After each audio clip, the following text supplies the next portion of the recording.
Bonjour, je m'appelle Louise Tiernet, je suis belge. Je voudrais savoir comment fonctionne l'élargissement de l'Union européenne et quelles sont les conditions pour qu'un pays rentre dans l'Union, quoi. Depuis sa création en 1957, l'Union européenne n'a cessé de s'agrandir. De 6 États membres, l'Union en compte aujourd'hui 27 et ce chiffre devrait encore augmenter dans les prochaines années. Pour adhérer à l'Union, plusieurs conditions doivent être respectées. Première étape, le dépôt de la candidature de l'État, c'est ce qu'a fait la Serbie en décembre 2009. Il faut ensuite remplir plusieurs critères, on les appelle les critères de Copenhague ou critères d'adhésion. Le critère économique, l'État doit notamment être garant d'une économie de marché. Le critère politique, l'État candidat doit être stable et garantir la démocratie et les droits de l'homme. Enfin, le critère de l'acquis communautaire, véritable pierre angulaire du processus d'adhésion. L'acquis communautaire comprend toute la législation et les traités européens. Il est négocié chapitre par chapitre par l'Union et par le pays candidat.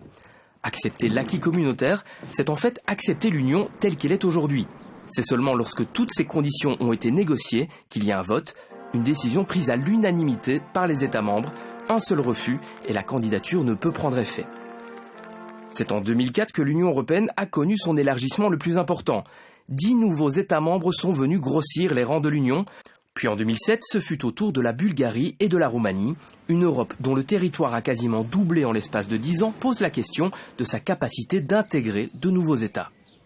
En ce qui concerne cette capacité, je dirais plus d'intégration, d'élargissement de l'Union européenne, il est très très clair que nous sommes en crise. Nous avons l'avantage là d'un nouveau traité qui, il démarre, c'est comme peut-être quelque chose de ne pas rodé, c'est comme un nouveau vêtement qu'il faut adapter à la personne, mais c'est quand même un outil puissant dans la perspective qui permettrait de mieux gérer ce grand groupe et de mieux faire avec et avant tout nouvel élargissement de l'avenir.